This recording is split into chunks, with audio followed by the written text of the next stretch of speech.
Hi, here are the 100-year-old Valentines postcards that I was telling you about.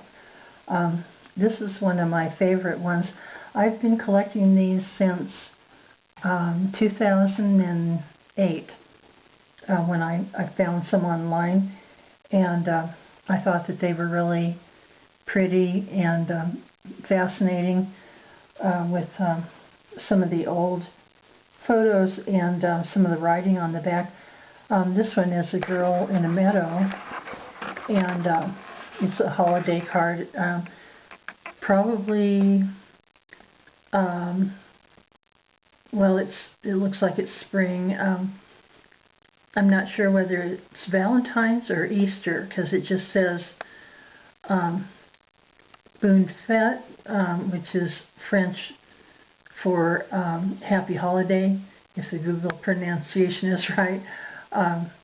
It's one of those times I wish I'd taken French in school, because a lot of these are French, some are American, but the French is not easy to read. But this is one of my favorites. This is almond blossoms in California. I lived there for a couple of years with my family, and the almond orchards are just absolutely beautiful. They bloom early in the spring, and the orchards are just full of them, and we had one blooming right outside our window, which was really neat to see. And here's another one. This shows, looks like some poppies. Well, would they be poppies at that time of year? Some yellow flower blooming underneath the, oh, it is. It says golden California poppies in a blossoming orchard. So they probably bloomed a little bit later in the spring, because I know that the almond blossoms are the first things to come out.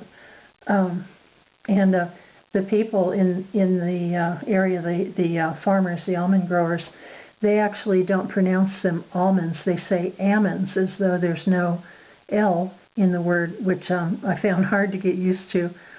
But they were descendants of Holland Dutch people and Germans who came to California to grow almond trees and all kinds of produce. And it doesn't have anything written on the back. It just says, springtime in California finds the countryside, hills and valleys in a profusion of gorgeous wildflower colorings. The golden poppy is the California state flower and is found in great abundance throughout the state.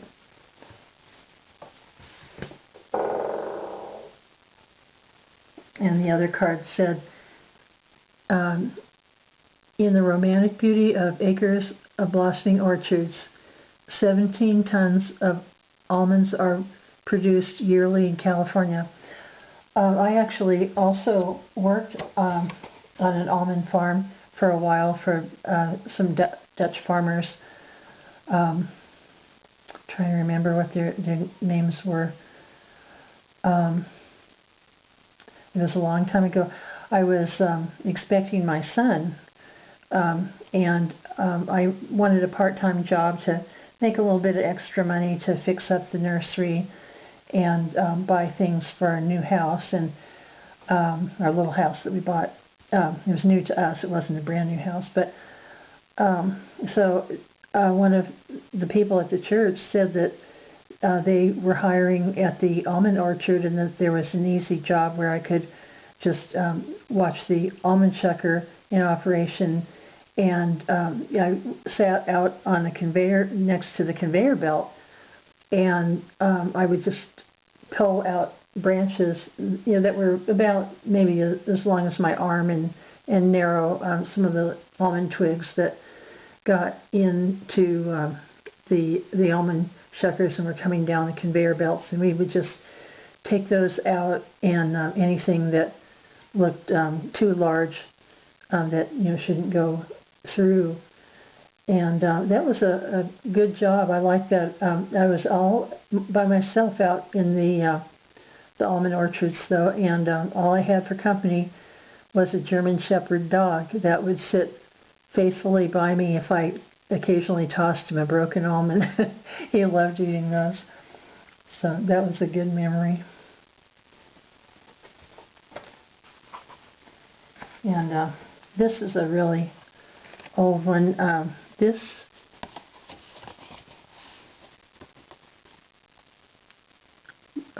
see, it says Harrison, Michigan, 1907 or '01.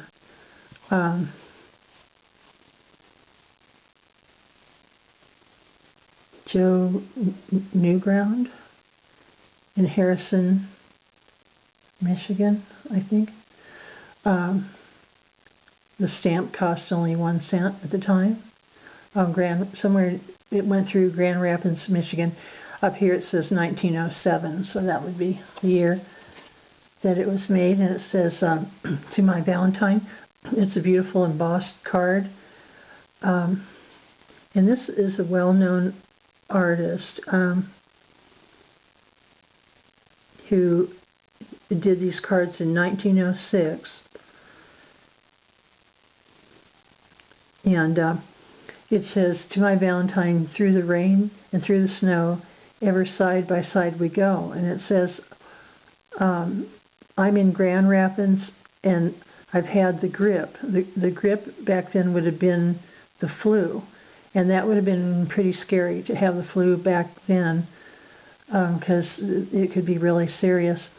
And it said, I'm going out to see Florence today. And it's from Jesse, and we don't know whether Jesse was a man or a woman. But that's an interesting one with some actual historical information about the flu back then that they called the grip. G-R-I-P. And sometimes with an E at the end.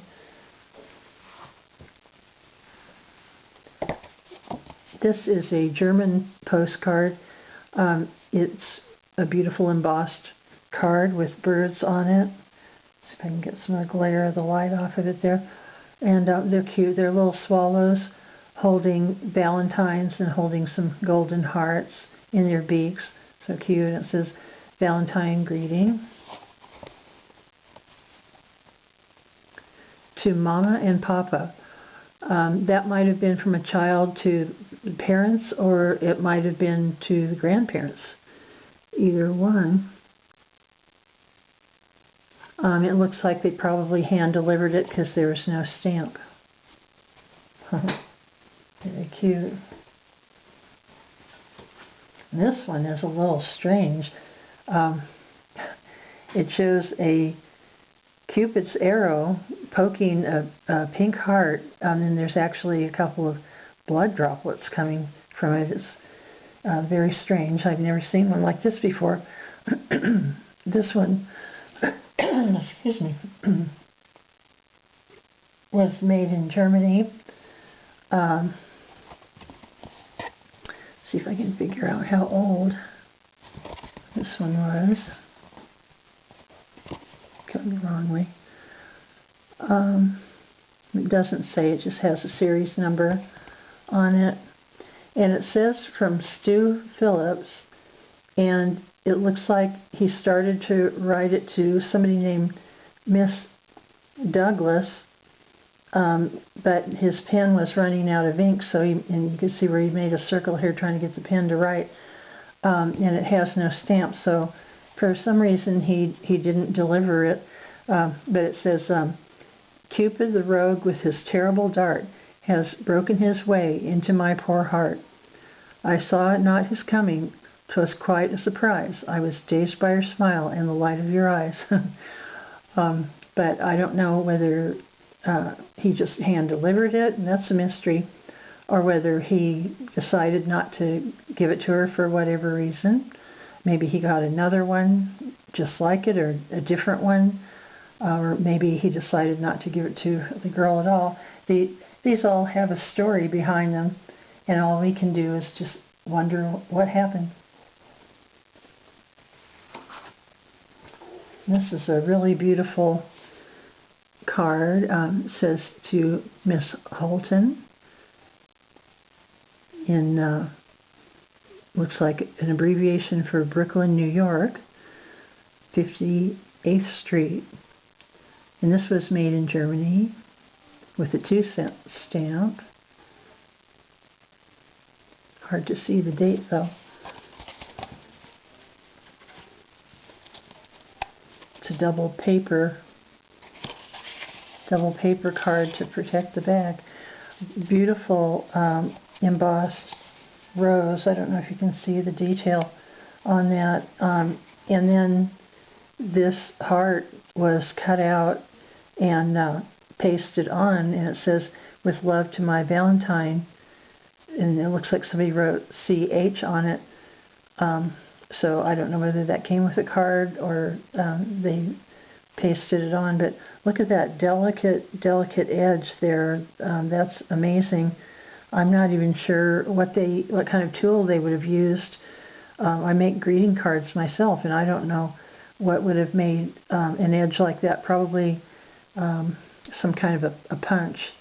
I imagine like a metal punch would do that, but so pretty.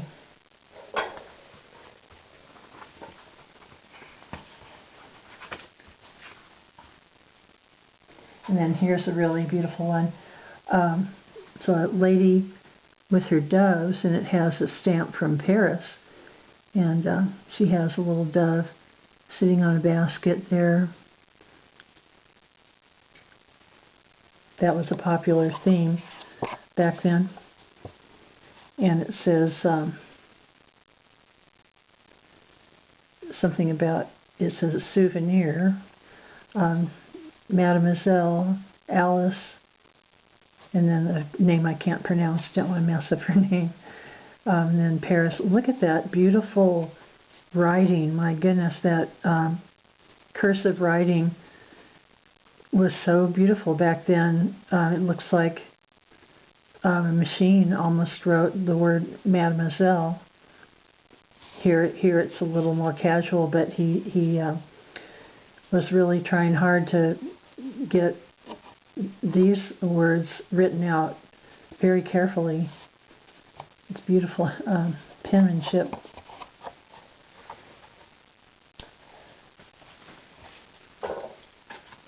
And then these are just beautiful women. This says Moon Annie. So, beautiful Annie. I don't know. I don't know whether they just gave people pictures of beautiful women back then, or whether somebody actually took a picture. I think these were just models back then. There's a 5-cent stamp.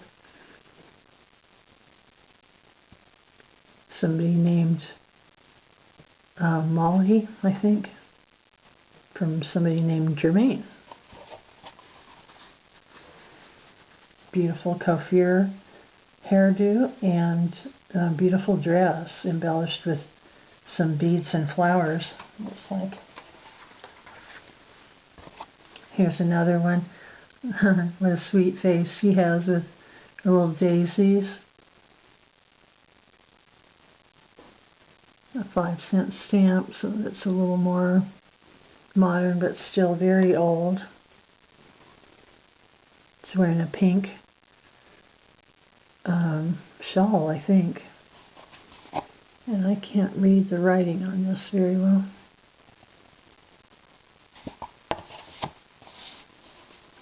And this was to Mademoiselle Bassett, however they pronounced it, 1911.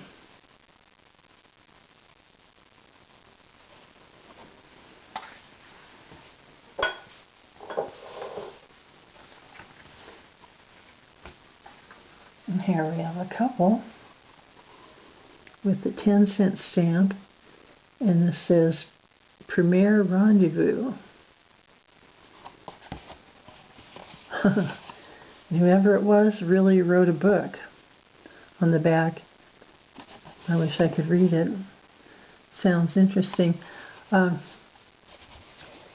Does have a stamp. I'm surprised it went through because there wasn't much room for an address. But I guess the friendly postman got it through somehow.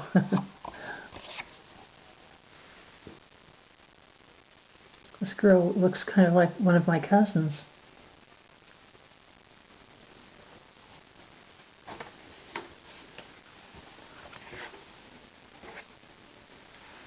This one's funny. Looks like they were, this is, I think, American. Let me see. Yeah, this went to Roanoke, Virginia. Mr.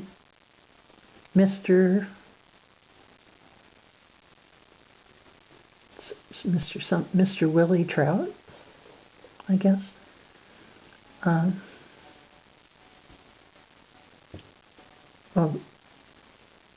To Millie Trout. It says, hello, I don't know, hello Millie, I'm having a good old time in the country driving. How are you getting on at something, it might be a job or something, or school in Virginia, 1919, with a 1-cent postage stamp. And it looks like a couple got out to work on the car, but they forgot about fixing the car, and so somebody, a friend or escort, is leaning back saying, "Can I help you?" That's an amusing card.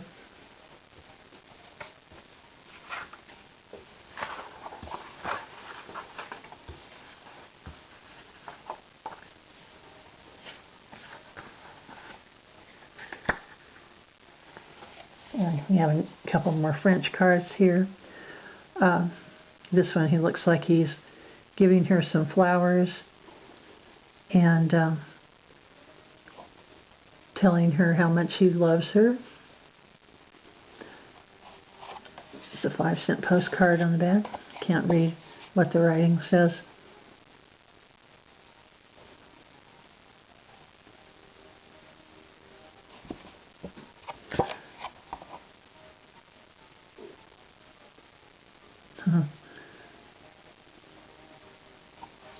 It looks like she's considering it.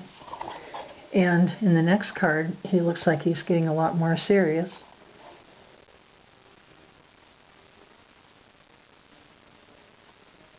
And he calls her his enchantress.